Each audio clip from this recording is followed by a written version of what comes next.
ADP gives a dismal jobs report. They're saying that's the worst jobs report in history.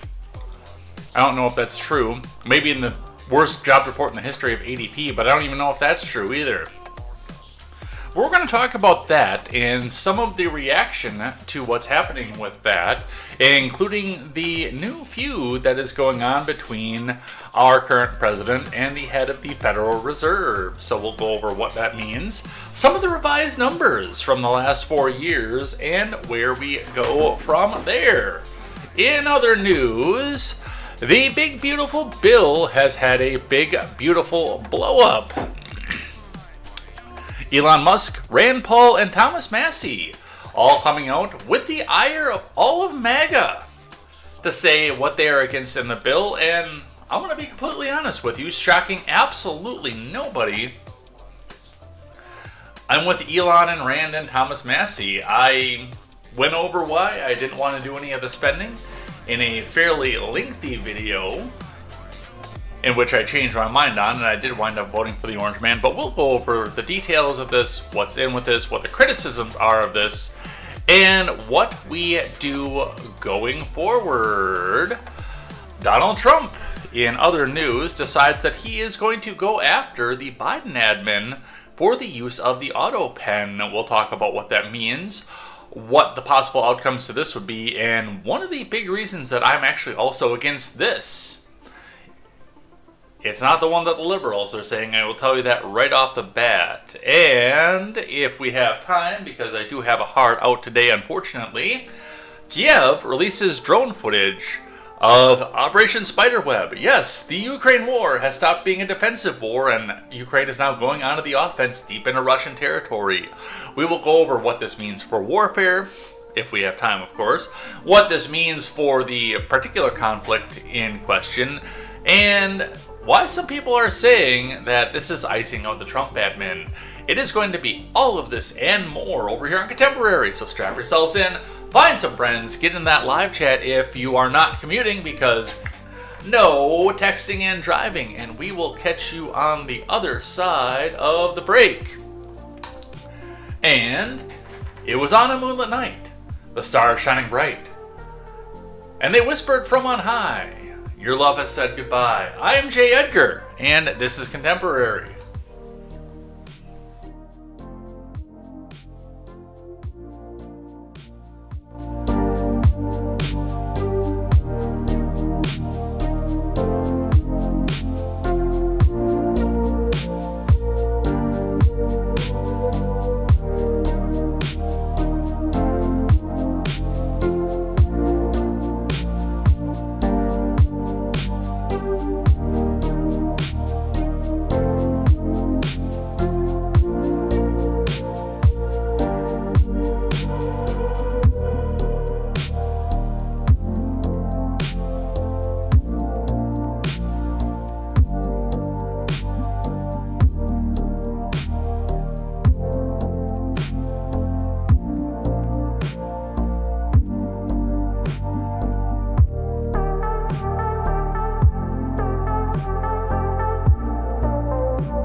Good morning, Vietnam, which I very, very highly doubt this broadcast is actually reaching because they're quite censorious over there.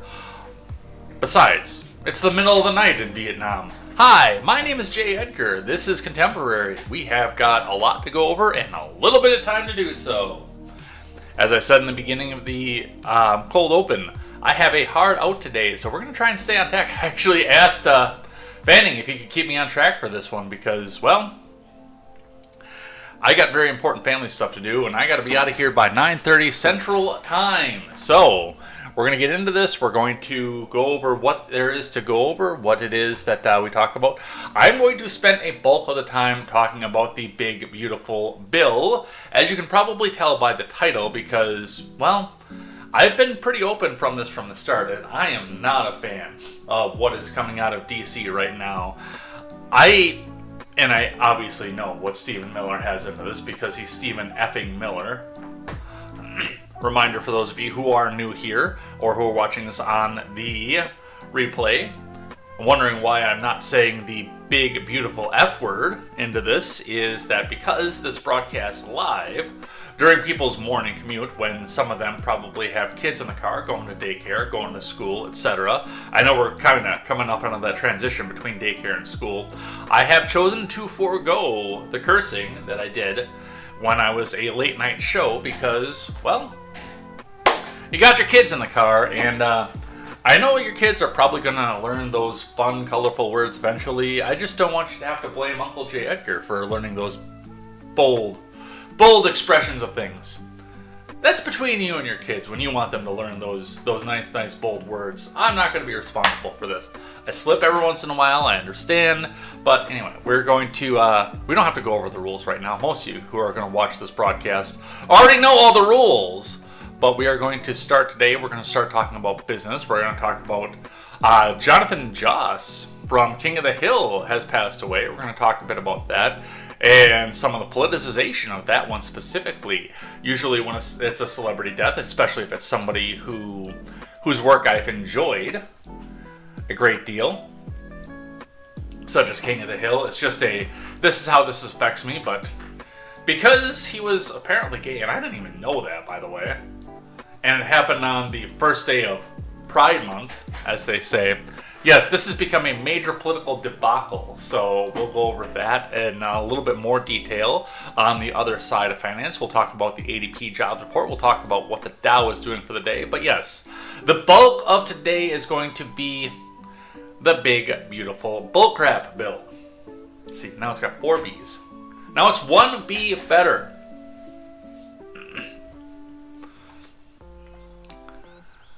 But we're going to get into it. We're going to start. So strap yourselves in, find some friends, get your coffee. I don't have coffee today.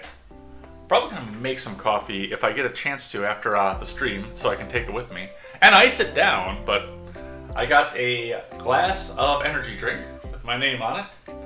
A reminder, the company that makes the delicious energy drink that I drink every day because it keeps me focused is inside this cup. It would be in their vessel except for the fact that they are not paying me.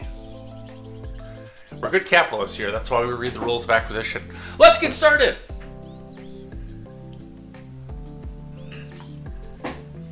We're going to start today with the Dow, as we always do. The Dow sitting after a major tumble yesterday on the ADP jobs report at 42774.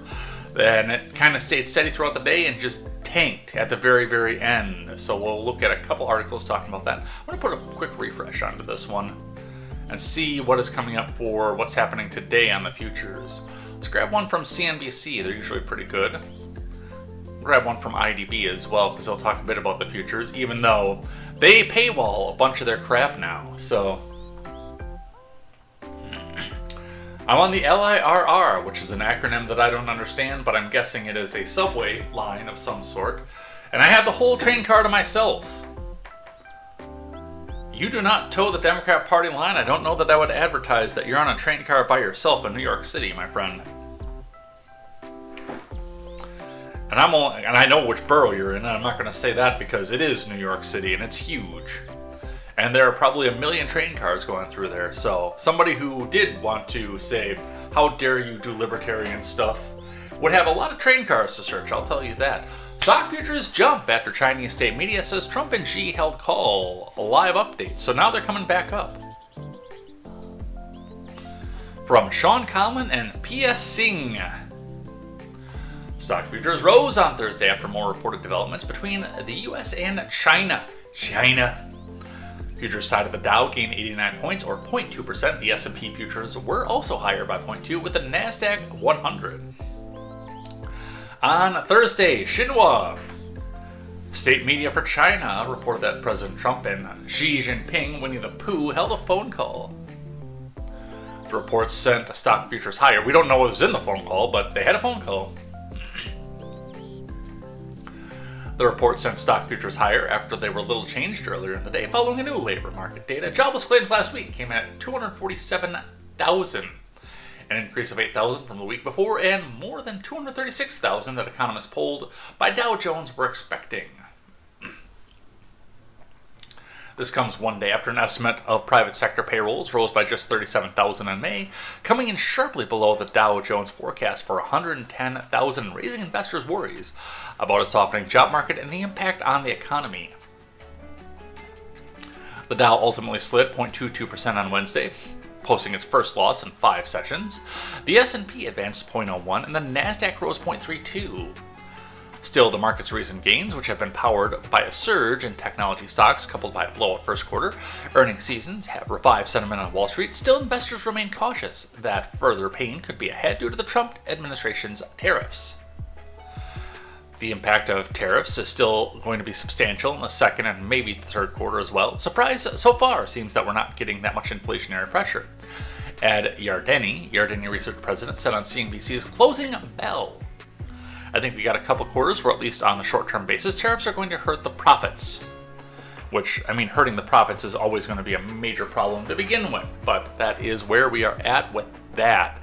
And, I mean, going on the tariffs especially, the propaganda has been probably one of the biggest aspects of what we're seeing coming off of this. I know that a lot of people are talking now about where we go and what's happening, and I mean, the propagandists are sitting here saying that the ports in LA are empty. Meanwhile, people are coming up here and saying, I'm literally sitting on the 470 right now. Or 710, I believe it is, rather, not 470. I'm literally sitting on the 710 right now and seeing a load of containers just pouring out of the port, one right after another after another. So I have never set foot in Los Angeles. I am probably never going to set foot in Los Angeles in my life. Not even Anaheim. No Disney World for me, so I cannot confirm nor deny any of this.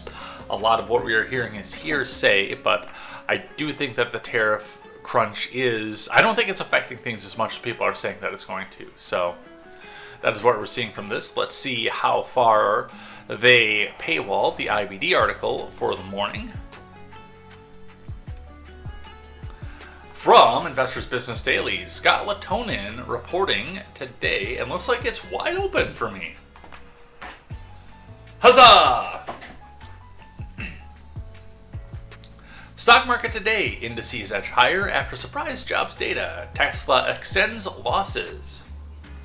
From Scott Latonin, futures for the Dow and other major indices ticked up Thursday, even after the Labor Department reported a surprise increase in weekly unemployment claims. An early loser was Tesla, which threatened to extend this week's losses in the stock market today. The 10-year yield ticked lower to 4.33% early Tuesday as oil prices inched up as West Texas Intermediate traded around $63.10 per barrel. Mind you, that $63.10 is not dripping down to our regular gas prices because they're still sitting right about where they were when they were $80 a barrel. So, come on, oil companies, do something. Trust me when I remind you that we are going to buy a lot more of your product and you make money by volume. If those prices come down, I don't think they need to be reminded of this because, as I mentioned when they try to talk about the anti-gouging bill and crap like that, oil companies make their money on volume, not initial price. So if you have to think about every time you fill up gas because it's $4 or $5 a gallon, then they're not going to make as much money as when it's 99 cents a gallon and you're filling your gas tank, your 30-gallon gas tank in your F-150, the 15-gallon one in your Fusion, and every single gas can in the county because you just went out and bought them because you want to get all of that 99-cent gas. Among the ETFs, the Invesco QQQ Trust ticked higher. No, that is not the scene in Voyager where you had Q, the Lady Q, and then the Q Kid. That's not what that is. While the SPDR S&P 500 ETF also inched upward ahead of the open. Early Thursday, the Labor Department said the weekly jobless claims rose to 247,000 versus 240,000 in the previous week. They were expected to fall to 235,000. The jobless figure comes in the wake of Wednesday's disappointing report from the automated data processing, which said payroll additions amounted to just 37,000 instead of the 110,000 expected for May. The ADP report prompted Trump to take shots at Chairman Jerome Powell, which we will discuss separately. So I'm going to skip the rest of that section of this. Tesla skidded another 2.3% Thursday, threatening to add to Wednesday's 3.6% drop. Tesla is on the IBD leaderboard stock list below a $354.99 handle entry. Man, if I had $354.99, I might actually look at some of this. Now, this is not official financial advice. Do always check with your financial advisor to see what is best for you and your family. I speculate. I sit behind a microphone, and whatever speculation I make only hurts me. You have your family to think about. Keep that in mind. At 8:30 a.m. Eastern Time, the Labor Department is scheduled to release the weekly jobless claims, which apparently they already did, so this is not updated. Heavy construction firm Argonne, Sienna, and specialty discounter Five Below all reported earnings ahead of Thursday's open. Argonne rose 1% pre-market, while Sienna's stock tumbled nearly 8%. Five Below jumped 6% in the early morning trading, which, I mean, if we're going into extended jobless claims and a weaker than expected jobs report, then a discount store, dollar store, quote, per se, yes, of course, that's going to be the one that jumps. Why wouldn't it be?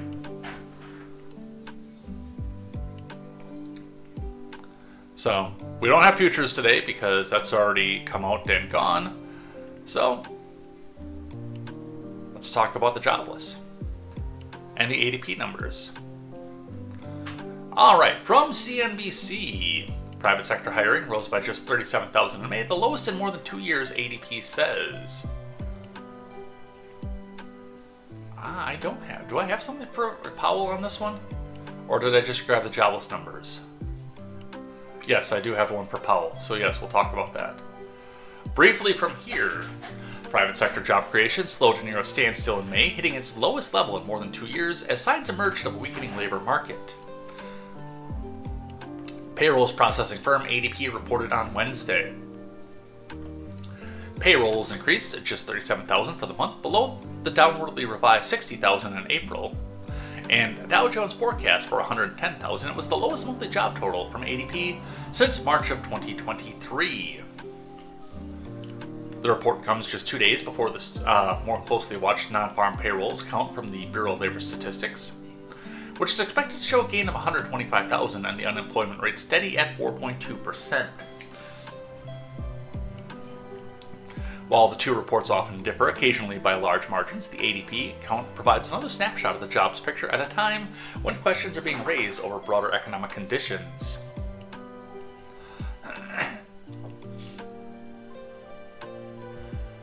Franny said the one thing that is overpriced at the $1.25 store is nail polish. Usually goes for, I'm guessing that's supposed to be for about $1 elsewhere. I don't use nail polish anymore, unfortunately, so I don't have any insight into any of that.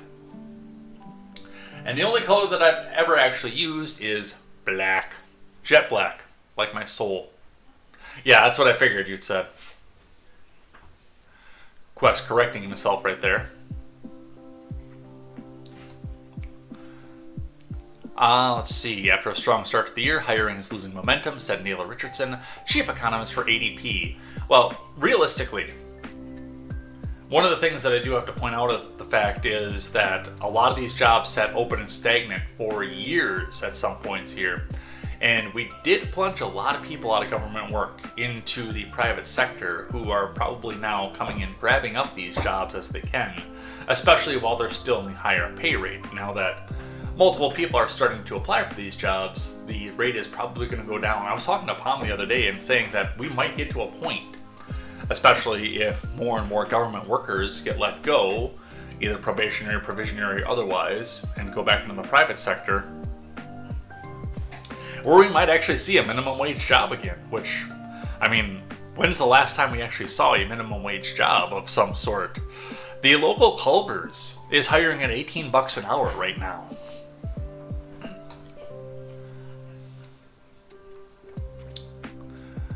Following the release, Trump called on Federal Reserve Chairman Jerome Powell to lower interest rates. That is in the next article, so we'll skip on that one. Goods producing industries lost a net 2,000 positions for the month, with natural resources and mining off 5,000% and manufacturing down 3,000, offset by a gain of 6,000 in construction. With the tariff threat going here, I'm actually a little bit surprised by, because you'd think that a lot of these companies, if they actually have active jobs in the U.S. already, would be trying to shore up their operations to get ready for the tariffs, rather than, what it is that they appear to be doing. That one I have to do a little bit more research into to figure out why those numbers are dropping, because all the data sitting in front of us say it should be going the other direction. Let's be realistic. On the services side, leisure and hospitality, 38,000, and financial activities, 20,000, provided some signs of strength. However, declines of 17,000 in professional and business services, 13,000 in education. Summer vacation is starting. That's an expected one. And health services, and 4,000 in trade, transportation, and utilities weighed on the total. Companies employing fewer than 50 workers saw a loss of 13,000, while those with 500 or more reported a drop of 3,000. Mid-sized firms gained about 49,000 people. Regarding wages, annual pay grew at 4.5% for those remaining in their positions and 7% for job changers. Both little change from April and still robust levels, Richardson said.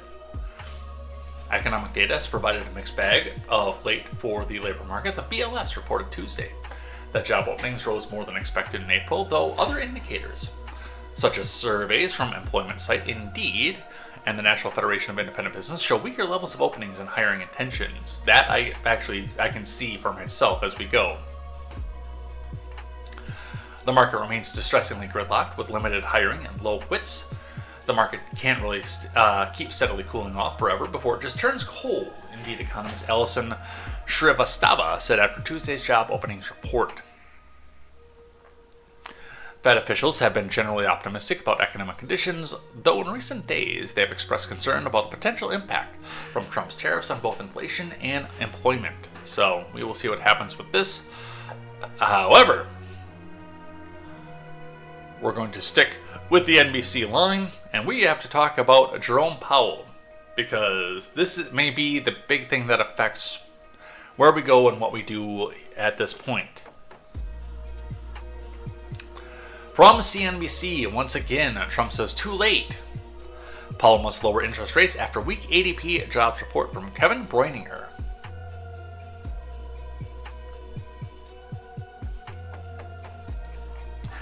President Trump on Wednesday angrily urged Federal Reserve Chairman Jerome Powell to cut interest rates minutes after the payroll firm ADP reported its lowest monthly private sector job number in years.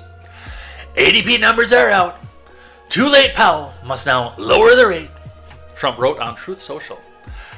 He's unbelievable, the president said of the central bank chairman, whom he has frequently pressured to shave borrowing rates in hopes of spurring economic growth. Europe has lowered 9 times, Trump added. There is some nuance to that one as well. The weak result came 2 days before the BLS is scheduled to release its monthly non-farm, so we've already talked about that. Trump met with Powell at the White House last week to discuss the economy, but readouts from both sides suggest the private meeting turned confrontational. White House press secretary, bubbleheaded bleach blonde, said that Trump told Powell that the Fed chairman was making a mistake by not lowering interest rates, which is putting us at an economic disadvantage to China and other countries. The Fed said that Powell stressed to Trump that monetary policy must be guided by objective economic data, not politics.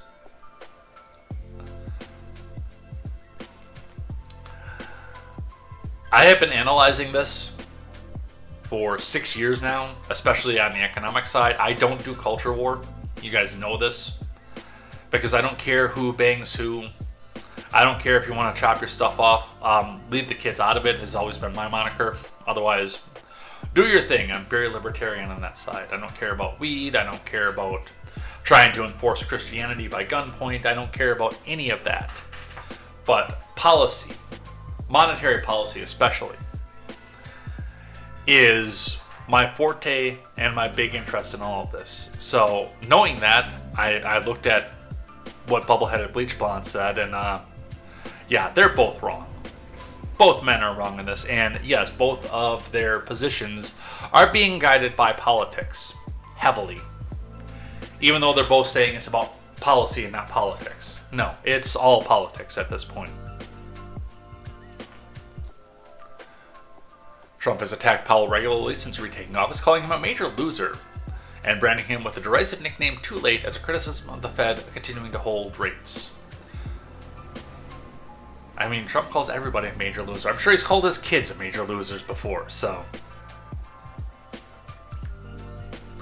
Trump has repeatedly hinted that he was considering firing the Fed chair before his term expires in May of 2026, even as Powell maintains the president cannot legally remove him, which we just got confirmation that no, he cannot. That is correct. Trump appeared to back down from his threat in April, saying he had no intention of firing Powell, but he's continued to publicly vent his frustrations about the Fed chair. As Powell keeps his powder dry, the European Central Bank on Thursday is likely to lower rates again, marking the 8th cut since last June. The expected moves comes as the Eurozone experiences easing inflation and tepid growth, teeing up more interest rate cuts even as Trump's mercurial tariffs and other geopolitical forces stoke global economic uncertainty. So, and I know that I said that we need to, and I have a hard out time limit to get to the big, beautiful bullcrap here, but This is the kind of stuff that really got me into politics and basically doing news coverage in the first place. So bear with me for just a moment as we go over what's happening here.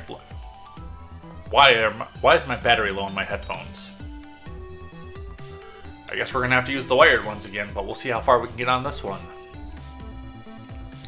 But regardless, both men are wrong.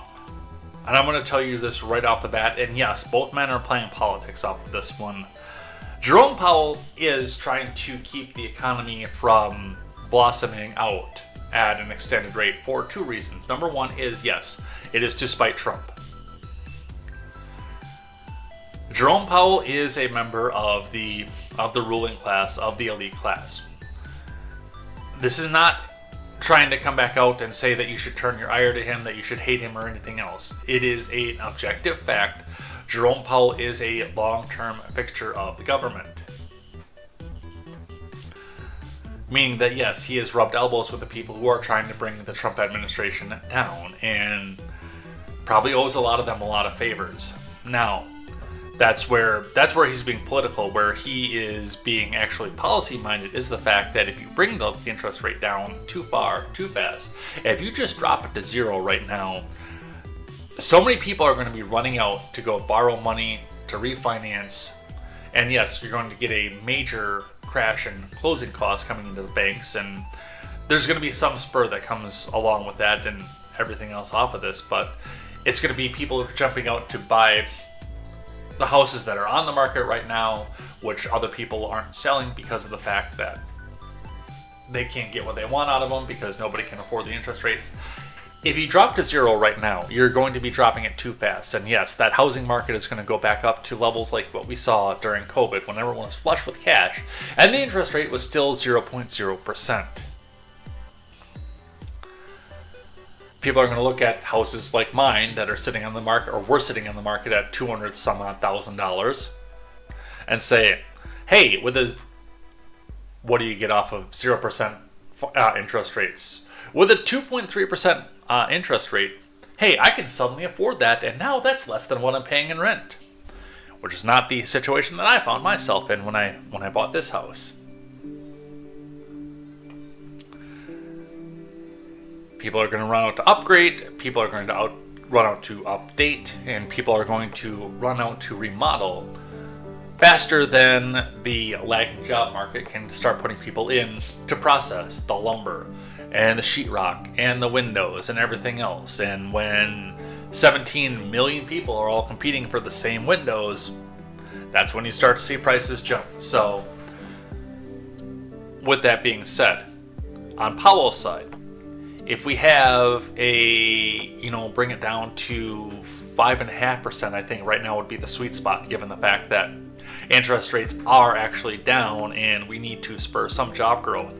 So make it a little bit easier for people to go out and borrow money, and maybe some of the upper middle class being the ones to start to do so, to lead the way as we start to build jobs and start to build our supply back, both domestically and yes, from what we import in spite of the tariffs. Then yes, I think 5.5% would be the good thing, and that's what we should be doing. Now on the Trump side, where he is right and wrong is, well, number one, he is looking at this and saying that everybody from the political class is out to get him, and airing that grievance out on Truth Social every chance that he gets. And like I said, on the Powell side, there is yes and no to that. That's not 100% true, but it's also not 0% true.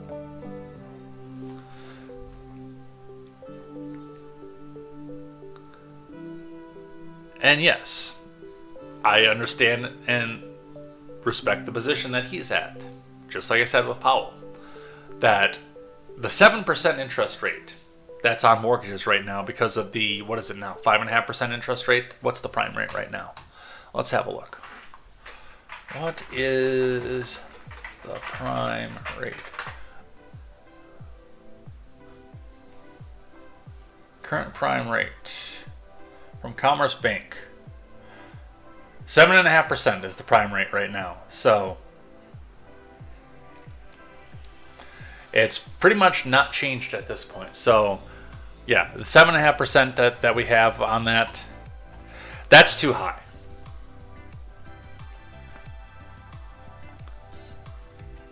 And yes, President Trump is right on the fact that bringing that down is going to spur some job growth. But again, bringing it too fast is going to, it's going to do worse than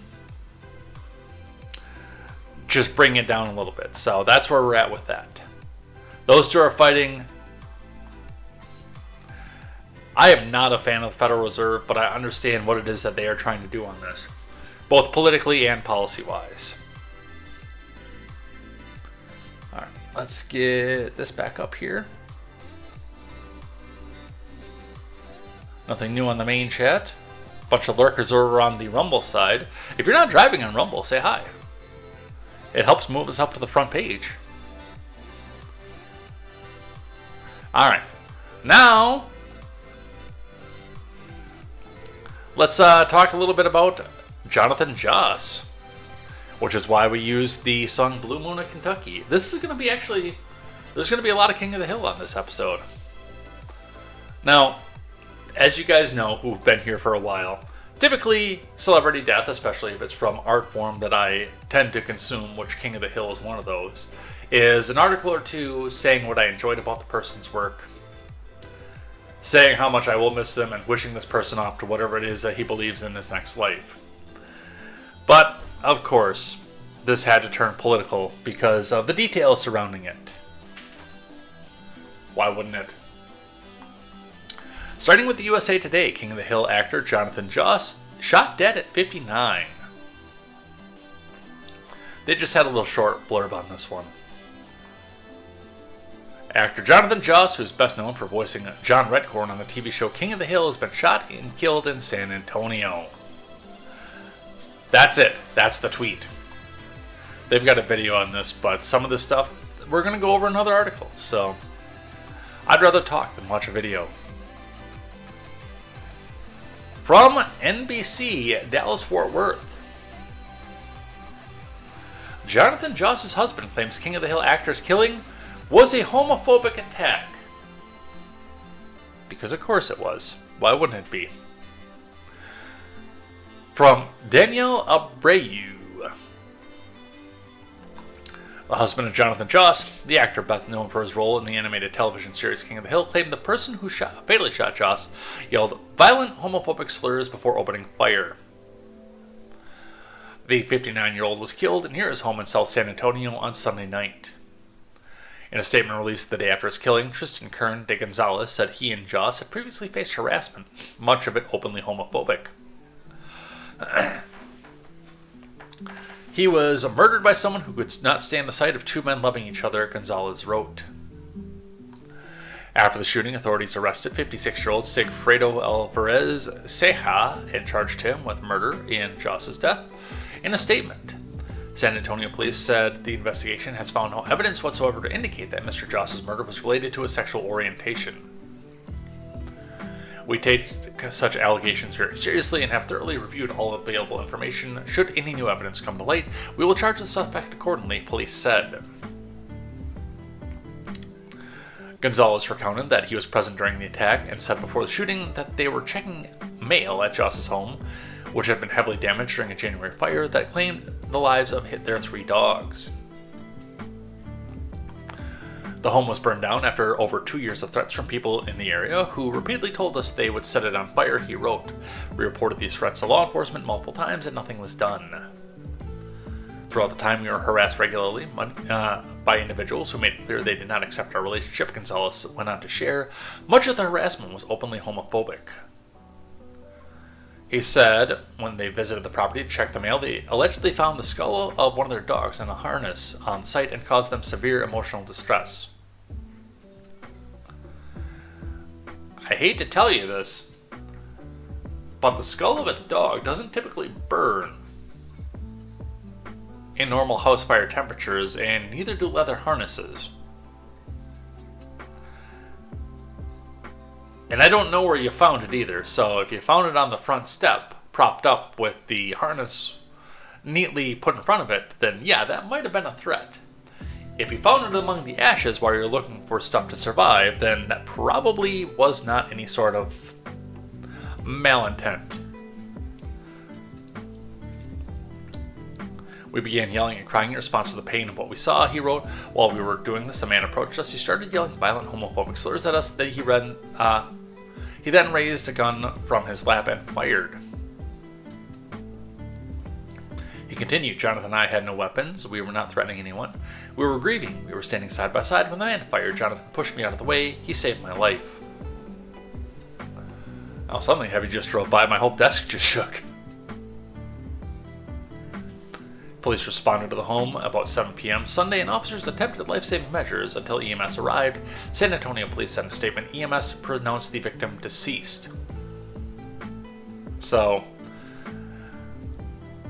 and again, I don't know, there's no record that I found about the arson of the house, so I don't know if it was arson, if it was an electrical fire, if it was we did this because we live in Texas and we're gay and we thought we could get the insurance money.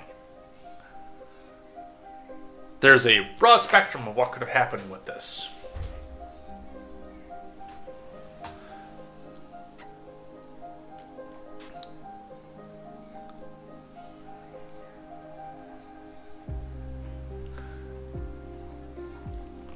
NBC slurs 911 calls on a crossbow. Records detail neighborhood disputes before Jonathan Joss's killing. From Matt Lavietes, Priscilla Thompson, and Carla Kakuris. Newlyweds Jonathan Joss and Tristan Kern de Gonzalez held each other in their final moments together on Sunday.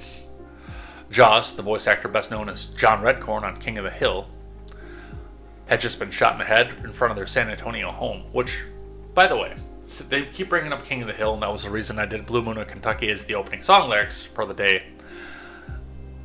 That is a dangerous show to work on. What do we have? The first John Redcorn actor, Hardwick, Murphy, Wopat, or not Wopat, Petty. No, I had my Toms mixed up. That's 4 people from the original cast who have all passed away.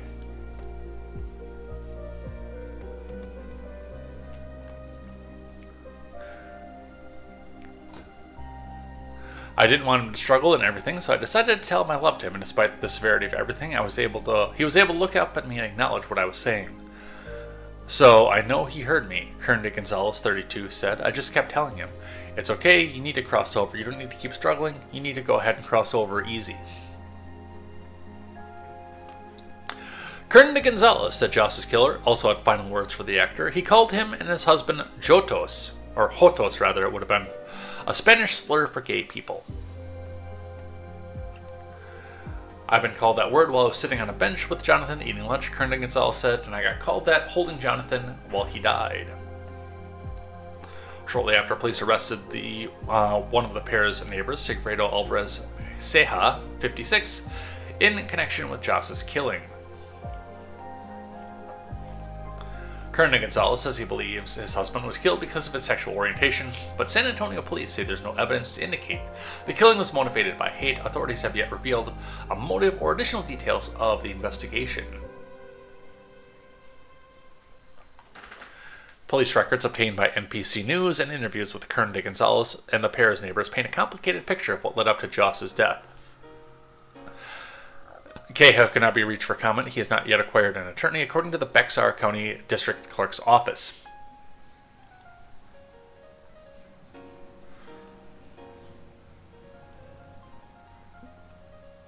So, and there's a lot of stuff going on here. I mean, people are talking about the fact that Joss was antagonizing people I was there.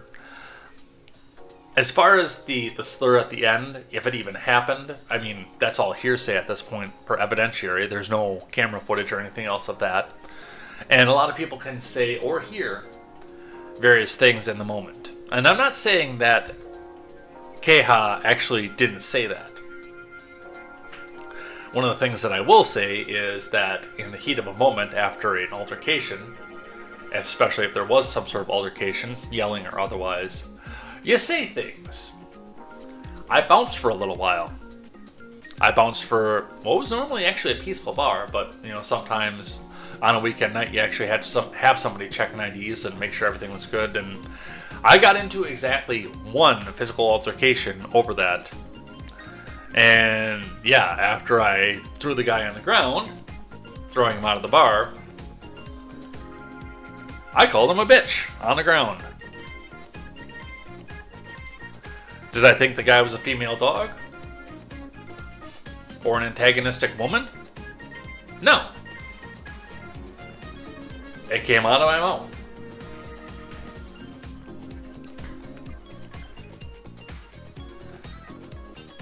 So whether or not there was any intent behind that, or that was the reason behind it, I think is still up in the air. I know that a lot of people have taken it gospel that it even happened, and the fact that it was, because it was the word that came out of his mouth, that it was specifically the guy went into the house looking for a fight and found one, etc. But I'm going to tell you right off the bat, there's a lot at play with this one. And I am sad that it had to go this way. Because that means that we get a funny sounding John Redcorn for the next few seasons of King of the Hill, provided that it lasts for as many seasons. Honestly, Redcorn was one of the better fleshed out Native American characters, I think, in TV history, and I liked the character.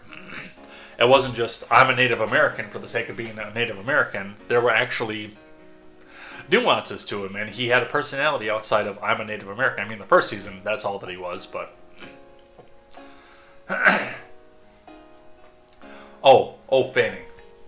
Fanning. Stick around until the end of the show, because if I can stay on task and get through the big, beautiful Bill stuff, we're going to talk about that. It's not just a plan, it's happening right now. So that's where we're going to leave that off. Again, sad to see one of the better actors doing so, but I mean, there were problems here already. For those of you who don't know, we know King of the Hill because we were just talking about this.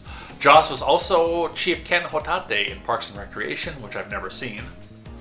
I've heard it's funny. I've heard that I probably would like it. Excuse me. And he was Denali in the remake of the Magnificent. Yes, that's a word. Magnificent Seven.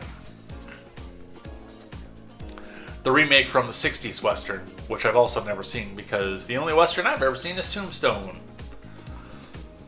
The Western that went on for an hour after the movie was over.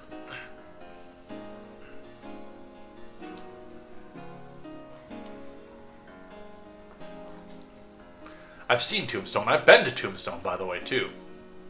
Thanks to my ex's dad. Alright, let's talk a little bit about the violence. Other than the Jonathan Joss violence here. We'll go briefly after this. 8 injured in a petrol bomb and flamethrower attack at a rally for Hamas-held hostages in Colorado. Boulder, I gotta ask you this. What's going on with you people? Why does every major violent act that we hear of come from Boulder or Aurora? Seriously. I am all in favor of peace, brother, legalize it. But there seems to be an awful lot of crazy crap that comes out of Colorado lately.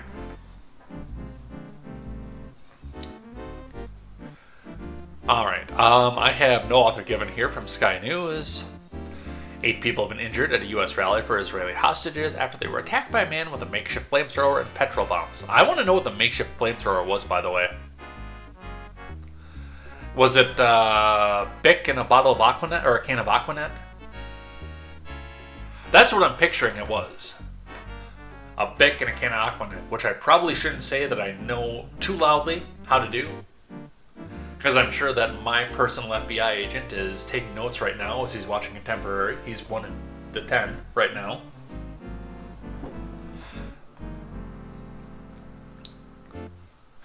A group of people in Boulder are holding a regular demonstration to raise awareness of Hamas-held hostages in Gaza when they were allegedly targeted by a man who shouted "Free Palestine" on Sunday.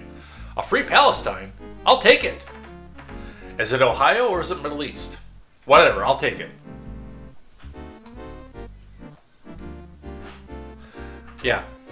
Tel Aviv? Yeah, I got something you want. Yeah, that's right.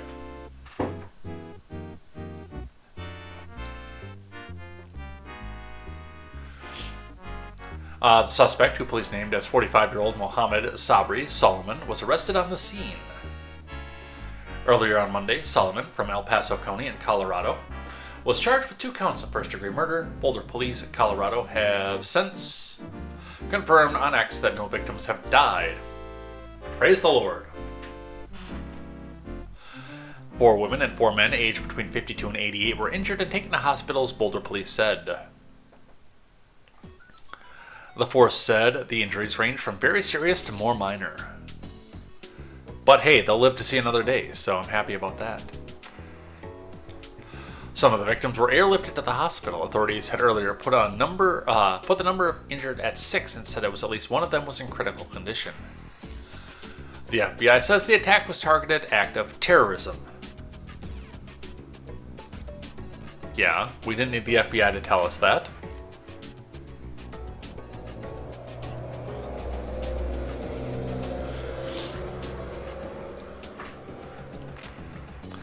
Solomon was also taken to the hospital after the alleged attack, probably because he burned the crap out of his hand. Eyewitnesses say the suspect threw Molotovs and an improvised bomb from a bottle filled with petrol and stuffed with a piece of cloth used as a fuse. Yes, we all know how a Molotov works. We all played Fallout. Into people attending the demonstration. He also used a makeshift flamethrower during the attack, according to Mark Michalek, special agent in charge of the FBI's Denver field office. 2 senior law enforcement officers told Sky News' U.S. partner that Solomon is an Egyptian national who seemingly acted alone. They said he has no previous significant contact with law enforcement. The White House described the suspect as an illegal alien who had received a work permit under the Biden despite overstaying a tourist visa. A large part of the downtown Boulder was cordoned off as sniffer dogs and bomb squad searched for potential devices.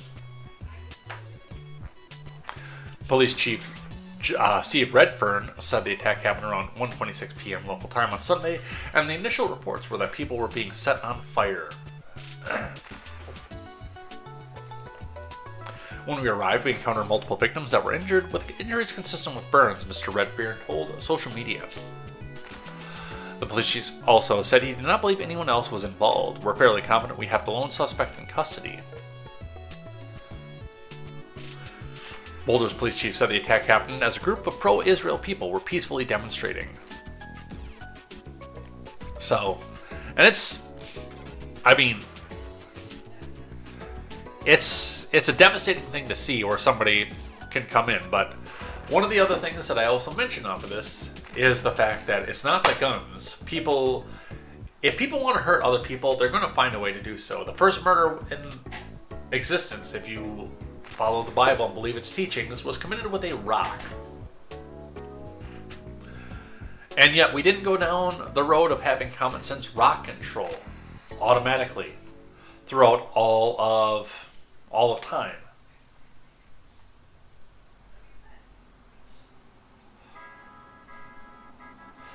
Evil people are going to find a way to do things that are evil. I am not a fan of the war that's going on in Israel, but I wouldn't go out and kill somebody, attempt to kill somebody, or burn somebody over it. Or there are better ways to go about it. I mean, one of the ways I go about it is right here. And if I ever get around to foreign policy, then that's where I go. Daily Wire is speculating on what could have been. Colorado attacker planned mass shooting but couldn't buy a gun because he's an illegal. From Tim Pierce. The man accused of making a makeshift flamethrower and Molotov cocktails to attack a demonstration in support of hostages in Gaza originally planned to use a gun, according to Boulder County officials. Boulder County DA Michael Doherty said in a press conference on Monday that Mohammed Sabre Solomon attempted to purchase a gun to attack demonstrators but was blocked by gun laws. Solomon planned the attack for at least a year. According to authorities, his initial plan involved using a firearm. He took a concealed carry class to learn how to shoot, but when he attempted to buy a gun, he was stopped because his visa had expired, Doherty said. Wait, hold on. Now, I was told that because Trump was in office, everywhere in the country, you can just walk right in and buy a gun without a background check and walk out with it same day.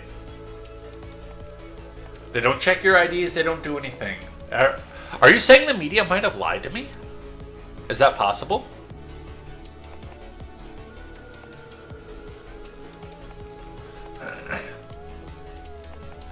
Solomon researched on YouTube how to make Molotov cocktails, purchased the ingredients to do so, and constructed them, the documents say. The suspect is an Egyptian national who is in the United States illegally, according to the Department of Homeland Security. Department spokeswoman Trish McLaughlin said Monday that Solomon is in the United States on an expired visa.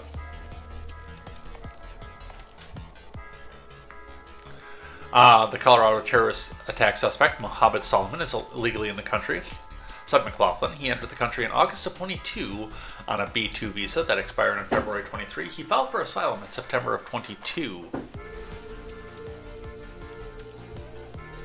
So, illegal alien, of course.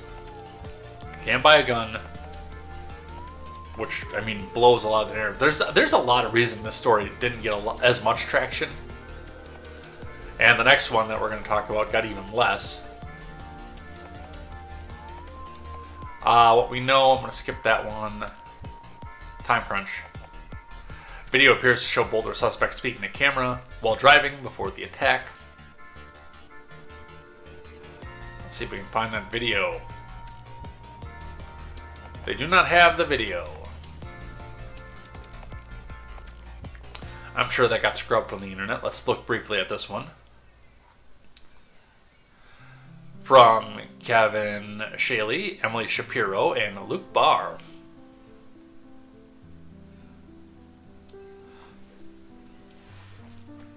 A video posted on social media appears to show Boulder, Colorado terrorism suspect Mohammed Solomon speaking to the camera while driving before the attack. The individual seen in the video wearing a hat and shirt that match videos ABC News has obtained from the scene of the attack. The video, which was posted by a pro-Hamas Telegram group, was filmed in Denver while heading north. ABC News visual verification team has confirmed. I bet you 4chan would have confirmed it quicker. In the over 2-minute video, the individual talks about his allegiance to God as a Muslim while speaking Arabic. Solomon has been charged with a federal hate crime and state charges, including 16 counts of attempted first-degree murder, according to court documents. He appeared in court virtually on Monday. He has yet to enter a plea. His wife and children are in the custody of U.S. Immigration and Customs Enforcement, and the family is being processed for expedited removal, according to the Department of Homeland Security. We're investigating to what extent his family knew about the heinous attack, if they had knowledge of it, or if they provided support to it.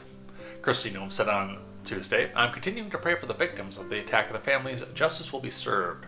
And by the way, this is the new attack line that's going along with this is the fact that there's A, separating families, and B, they're deporting his family over what he did. Which also raises the question of whether or not he was legally or they were legally in the country.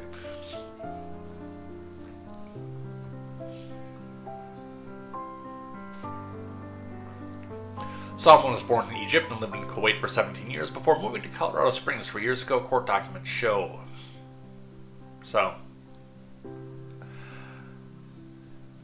Solomon had allegedly said he'd been planning Sunday's attack for a year, but waited until his daughter graduated high school last Thursday to carry it out, state and federal documents said. A lot to unpack with that one. But, as always is, if they want a certain political outcome, they turn on the tears. And it becomes political, of course. Family of Boulder attack suspect taken into ICE custody. From Lauren Watson, Cameron Dean, and Grace Kramer. The family of the man facing federal hate crime charges and several attempted murder charges related to an attack that injured 12 in Boulder this week has been taken into custody by ICE, according to agency officials.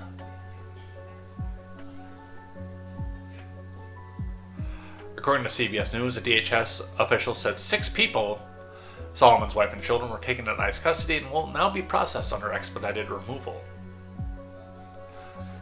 The White House said Solomon's family could be deported as early as Tuesday night. Mohammed's despicable actions will be prosecuted to the fullest extent of the law, but we're also investigating to what extent his family knew about the horrific attack, if they had any knowledge of it, or if they provide support to it. Noem sent a video posted to X, which we are now going to go watch.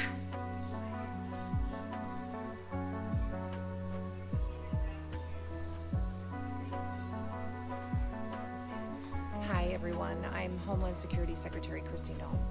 Today, the Department of Homeland Security and ICE are taking the family of suspected Boulder, Colorado terrorist and illegal alien Mohammed Solomon into ICE custody.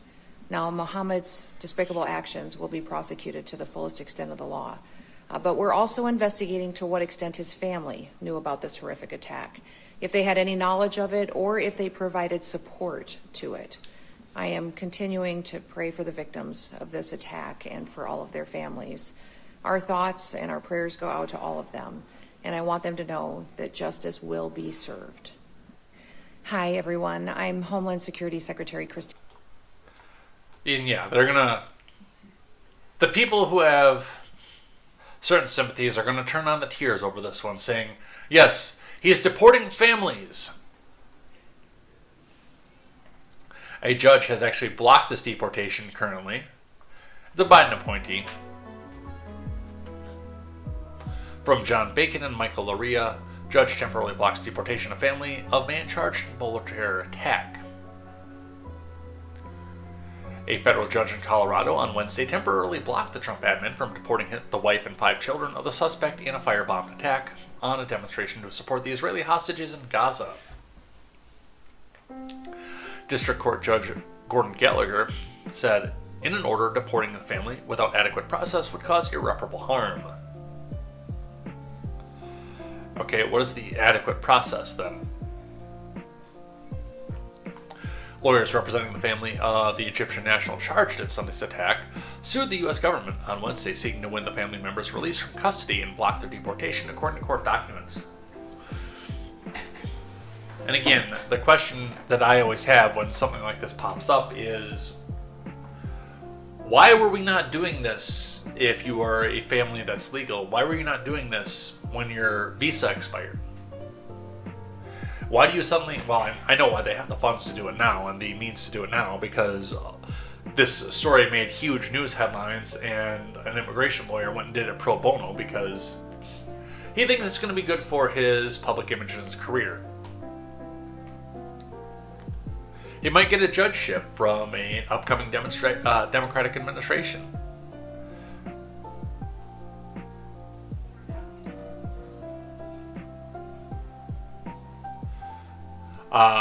The number of identified victims in the fiery attack has risen to 15, Boulder police said on Wednesday. So that's been blocked. We'll see what happens with that, and I'm sure there's going to be a full report on this. Where it goes from here, that I don't know. I put the last article on things I like and things I hate, so we'll have to wait a bit on that. But as Mr. Fanning has reminded me, I have 29 minutes left. I wanted to touch briefly on this one as well, which also disappeared from the news, and yes, at that point, it is time for the big, beautiful bullcrap. I have a lot to say about that. I have a lot to say about a lot of things. That's why we're an hour in and we haven't touched the title card yet. From our friends over at NPR, shooting leaves a 1 dead and 11 hurt on a North Carolina street during a house party. Remember, NPR is only 10% government funded. So, if you want to hear late-breaking news on how the Trump administration is evil, and guns are evil, and everybody should just get along, and you should turn your thermostat down by 2 degrees and wear an NPR sweater, hit that donate button, get our coffee mug, because NPR will tell you how evil anything to the right of Mao is. But they're only 10% government funded, and the ad revenue is not there, so hit that donate button. NPR is never printing reality. National Progressive Radio. Let's see what it is they have to say.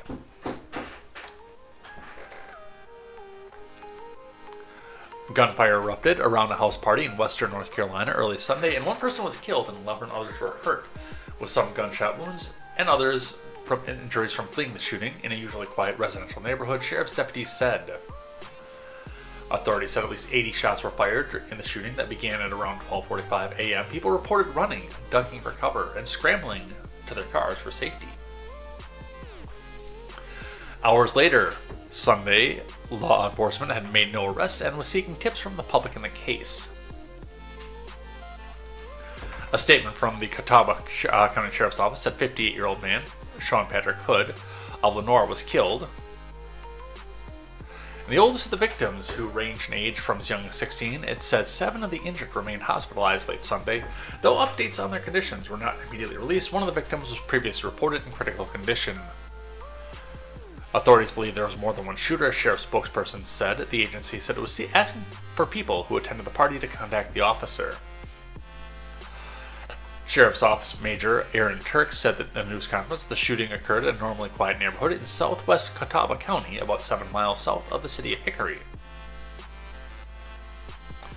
He said about 2 hours before the shooting, someone in another home complained about noise from the party. He added that deputies responded, but investigators don't believe the noise complaint was the motivation for the shooting. Turk said the crime scene spanned several properties along a neighborhood road covering about 2 acres and included outdoor and indoor areas. So we know absolutely nothing about this one. They have no suspect at this point. At least 80 shots fired, 1 killed, 11 hurt. They do have an arrest now, according to this, according to CPS News. No author given. A 20-year-old man was arrested on attempted murder charges in connection with a weekend shooting around a house party that led to the death of 1 person and injuries of 11 others, a deputy said. Garrett Nathaniel Killian of Lenore was being held in jail without bond, the Catawba County Sheriff's Office said in a statement. Online records didn't show booking or lawyer information for Killian, and the county clerk's office phone didn't accept voicemails Tuesday evening. So again, next to no details. This one I think is going to stay for the most part a local story. I do think that they tried to come out and make this a big anti-gun story and a big seize the gun story, but I don't think it went anywhere. All right. 1 hour, 13 minutes in. And we're finally here. And yes, I know that we've got to head off in just a bit. About 9:30, I got to get off of here. So, let's talk about what's going on here. Big, beautiful bill faces resistance from Republican senators over debt fears. Which is the smartest thing I've heard a Republican talk about in... Let's face it. I was an anti-Bush guy, so I haven't had a high opinion of what Republicans have had to say since the Clinton years.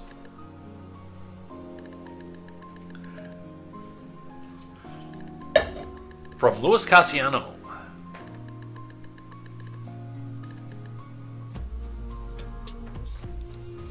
President Trump's big, beautiful bill is facing criticism even from within his own party, as some lawmakers remain skeptical about the massive spending package and its potential impact on the nation's debt, despite it being under consideration by a Republican-controlled Congress.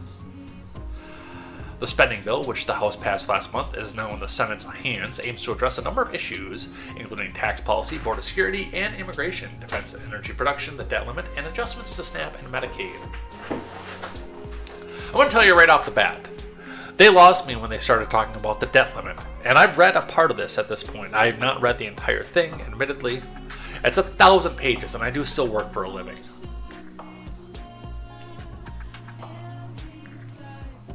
The donations are going to have to be a hell of a lot higher before I can start going back in and reading these things cover to cover, front to back, in and out.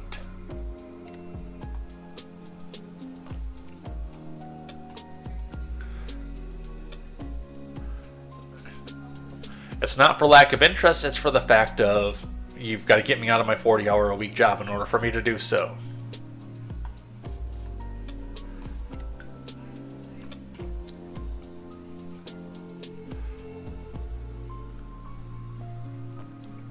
This week, Paul relayed his concerns to media members that the bill will raise the debt ceiling by $5 trillion.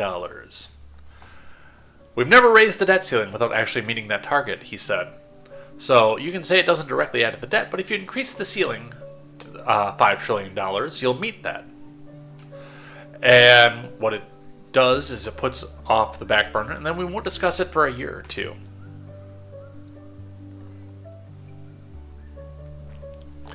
As of Tuesday, the national debt, which measures what the U.S. owes its creditors, was $36.2 trillion, according to the Treasury Department. Trump pushed back on Paul's remarks about this bill.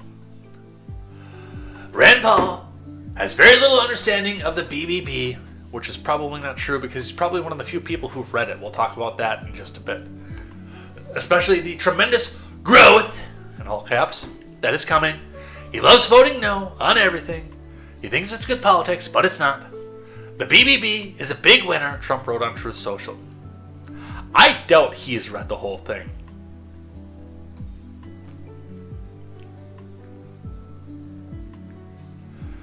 Meanwhile, the national deficit, which occurs where the government's spending exceeds its revenues, was $1 trillion as of Tuesday, according to the Treasury Department's data.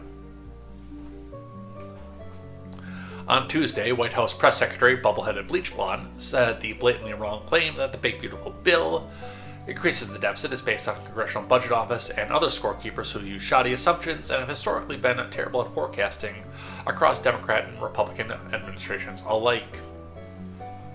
Oh, really? The outlook for the federal debt level is bleak, as Fox Business previously reported, with economists increasingly sounding the alarm over a torrid pace of spending by Congress and the White House.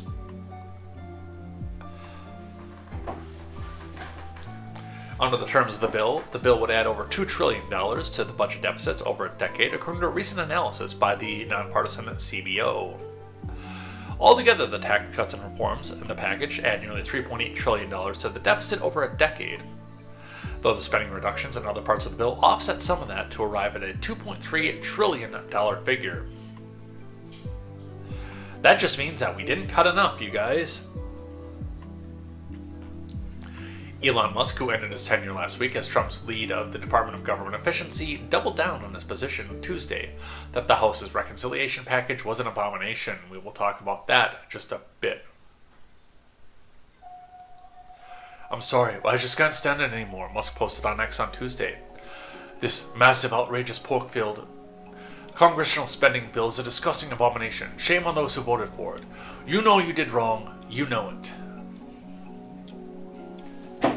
So, here's the thing with the big, beautiful bill. There's a lot of good stuff in it. The no tax on tips is in it. The no tax on overtime is in it. The special tax reduction for interest on auto loans are in it. These are all good things that are in this bill. There are major good things of this. And yes, I fully admit the fact that there are spending cuts in this bill.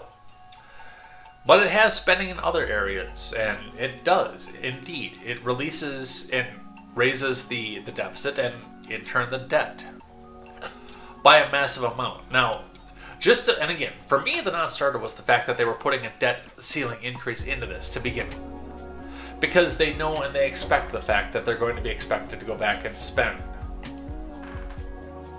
Trump was even coming out and talking about saying how Warren was right on things, saying that, okay, now we need to go back and either suspend it entirely or raise it $4 trillion. And I sit here and I keep thinking, Stephen Miller. I want to know what Stephen Miller is getting out of this one personally, because he has been riding this bill harder than just about anybody else out there.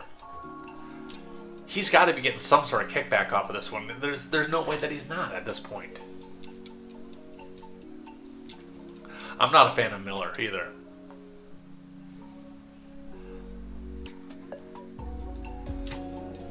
But you don't raise deliberately your debt limit, the amount of debt that you can have out there, unless you know that you're going to go back out and meet that in government or start running close towards it.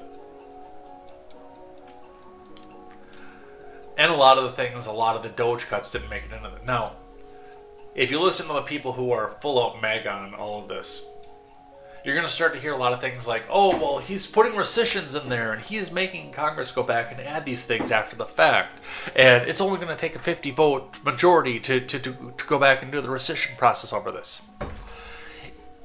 If you thought you could get it over the line with just what it was, why didn't you put it all in the original bill? All the stuff that you want to go back in a rescission at this point. That's the question that I need answered off of this. If you think that all of these little rescissions can go over the 50-vote threshold in the Senate, why weren't they there in the first place? Now, you all know me. I have always been in favor of we need to have smaller line item bills. And your spending packages have to be itemized and line items and not put into a massive pork barrel spending package like this. Some of the spending that's in this I'm in favor of, but I really want to see stuff like that get through a 60-vote filibuster threshold. Because that's when you know that it's something that either the majority of the American people want or will actually help the majority of the American people. I don't think Rand Paul is wrong about this, and I don't think Elon is wrong about it either. I really don't.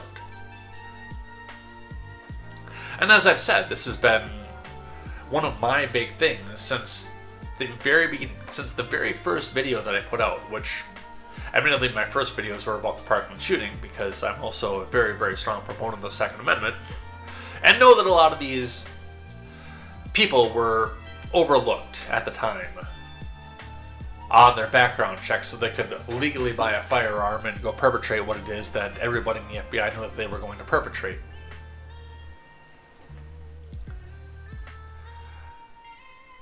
But when it comes down to something like this, no, our debt is out of control.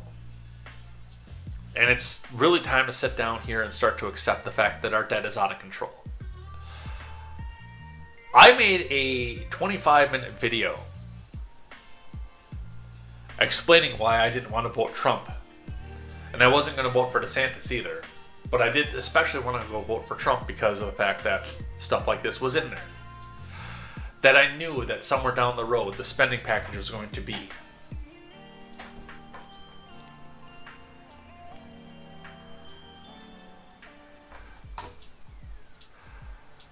A lot of people are making a... I'm telling you right off the bat, this whole thing has made an interesting set of bedfellows throughout all of DC. CNN is saying the White House's fuzzy math is starting to haunt the big beautiful bill. From Phil Mattingly, we're going to go briefly into this one. This is an op-ed. So, Elon Musk's 36-word social media missile directed at the cornerstone of President Trump's legislative agenda marked the latest, if most visceral, example of a growing problem for the White House. Nobody buys its math.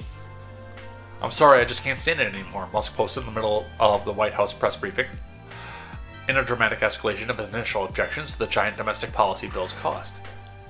This massive, outrageous, pork-filled congressional spending bill is a disgusting abomination.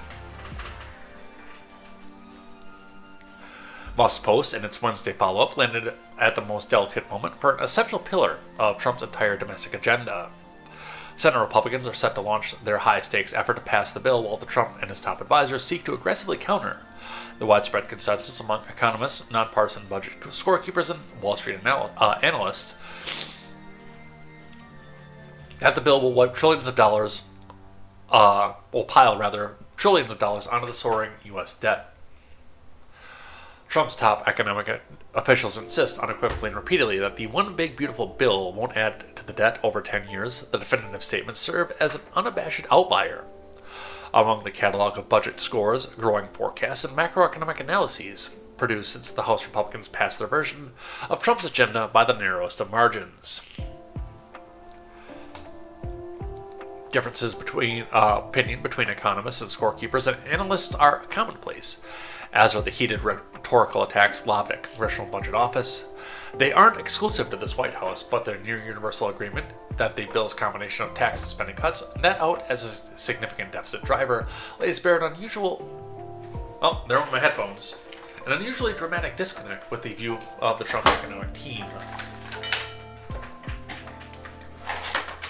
Hold on. Technical difficulties. I gotta figure out why it is that those things are done.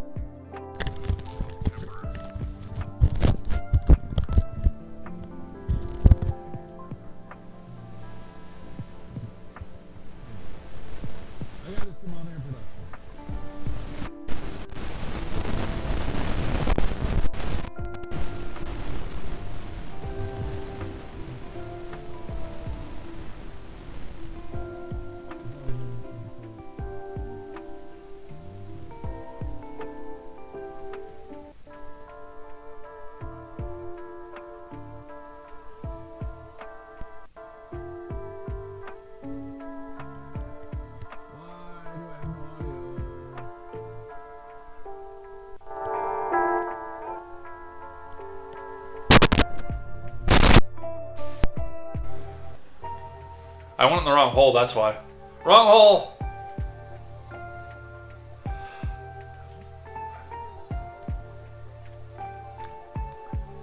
Alright, let's get everything back up here. Yeah, you only hear the music? Can you hear me? I bet you only heard the music because I plugged into the headphones jack. Or the microphone jack, not the headphones jack. Alright, back to where we were. The White House officials defend their outlier projections with their view that the bill will spark a durable surge in economic activity that, paired with a broader economic agenda, will far outpace the median economic forecasts. That in turn would drive up federal tax receipts and fill most, if not all, of the hole created by $3.7 trillion loss of revenue that the government projected over 10 years. At the same time, Trump's tariffs will drive a dramatic surge in revenue not included in any budget score tied to the bill. The $1.3 trillion in mandatory spending cuts over a decade would mark the starting point. White House officials will take into the looming spending bill on battle rather on Capitol Hill, where Trump and Republican leaders will drive a hardline view that any bipartisan agreement must include deep discretionary spending cuts. To put it plainly, the White House rationale is tied to a combination of projections and assumptions that crash head-on with economic, political, and geopolitical consensus views of reality. There are a lot of arguments Republicans are going to make here, and the White House makes them too, about the merits of this package and our long-standing belief that scorekeepers consistently fail to capture the effects of tax cuts, said a Republican economic official who served in multiple GOP admins. But I'm not sure why they insist on going on this particular route given the design of the bill. It's the debt, guys. We can't sustain this level of debt, and I was promised all the way back in 2015. That was a part of the reason that I voted for the Orange Man. All the way back to 2015, I was promised the fact that we were going to get the national debt under control and start to pay it down. Where are we at this point? 36 trillion in, with 41 trillion on the horizon. Because if they have the debt limit, then they fill the debt limit. You know it's true, we've sat here and watched it. I did want to touch on this one here for just a sec, because I think one of the big issues in the House, and this is the biggest issue on a lot of this, I don't normally go with a paid left-wing shill on this, but this is who had the video. Sorry, allergies are kicking my ass right now too. Sorry, language. But Marjorie Taylor Greene now telling us how she didn't even read the bill. She just voted on it because of partisan lines. One of the few times that I actually agree with Marjorie the Plant. I know there was a big stir earlier on too with this, where Representative Jack Kimball said that he didn't read the bill at all, didn't know any of the spending that was in it. But the issue with that is the fact that there is no such person as Representative Jack Kimball. But let's listen to the Democratic Plant. Actually, it makes sense for once. I rise today to address the House about a clause that is in the One Big Beautiful Bill. This clause would take away state rights to make laws or regulate AI for 10 years. I think federalism is something that we must always protect, and I warn against the dangers of protecting a tech industry where we have no idea the future of what this industry will hold. AI is rapidly developing. AI has developed quickly over the past few years. Imagine what it will be 1 year from now, 5 years from now, and 10 years from now. When we look to the future, we cannot take away states' rights to regulate or make laws to protect the people in their state or to regulate businesses that operate in their state. That would be destroying the very foundation of this country, which is federalism. We must always limit federal power and protect state power. Now, the pushback and the reasons that I've been told about this is that American tech and AI companies must be able to compete with China. Well, American and tech and AI companies can compete with China, and they should compete with China. However, we don't destroy federalism in order to allow them to do that. That would be a fool's errand. Here's how this can work. Governors and state legislatures can make their states friendly for tech companies in AI, bringing these companies in by making it easy for these companies to operate in their states. That's how it's been done for every single innovation, industry, manufacturing, and all companies across America.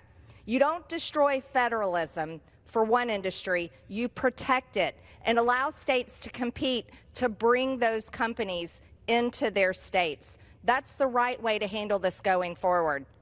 Here's a lesson for us all.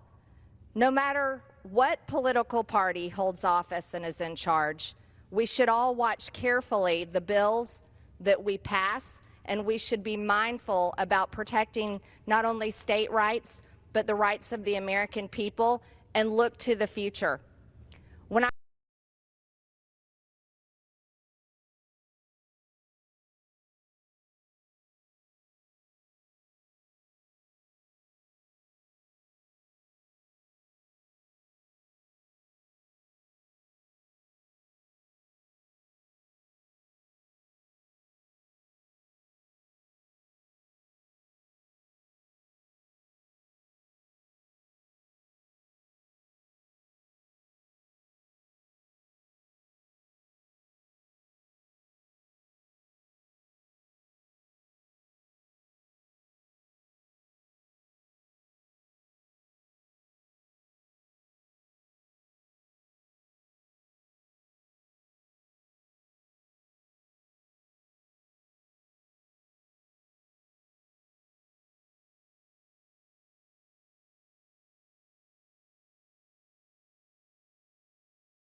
Yeah. They are finally coming out with it. Missed that one entirely. Anyway, going back on everything that I was saying with this, I mean, there's a lot of stuff going on here. There is, I mean, we know that COVID happened for this one. We definitely know that COVID happened because everyone's out here wearing masks. Dale's wearing his around his chin, which I can tell you right off the bat, it's hard to smoke a cigarette when you have the mask on.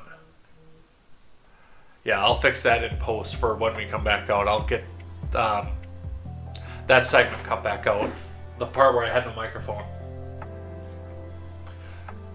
Because I was sucking up snot when that happened, and you guys didn't want to hear that over on the microphone, I can tell you that.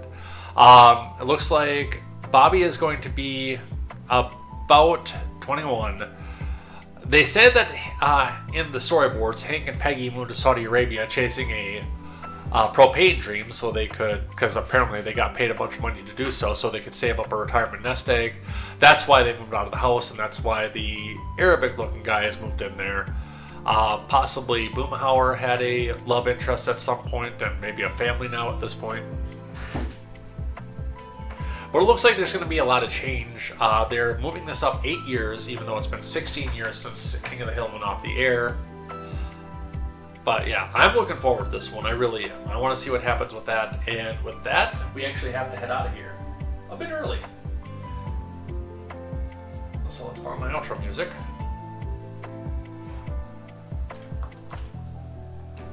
Let's do that. Outro, outro, outro. There it is. Alright. As promised, I do have familial stuff that I have to take care of this morning, so I'm going to head out of here. Up in the air whether or not I come back and we finish off the stack after I get all my stuff done today. There are a couple things that I do have to do today, so we will see what happens with that. Otherwise, come back and join me next Thursday, regular time, for more news, more headlines, and more contemporary. I'm sure there's going to be a lot, and I'm sure that we're still going to have some updates on the big, beautiful Bullcrap. I think that's going to probably suck up the news cycle for the next few weeks. I could be wrong. We could get this all done, or something else could come back out here and make everything worse. But we will see what happens, because it's all dynamic. It's not scripted, even though a lot of us think that it is. But we will see what happens here on the next episode of The Federal Apprentice, either tonight or next Thursday. Take care. Have a wonderful day. Enjoy your work day. Get a lot done. We will see you here next time. I'm going to go see an ultrasound. Take care. Love you all. And enjoy. Have a good day. I'm Jay Edgar, and this is Contemporary.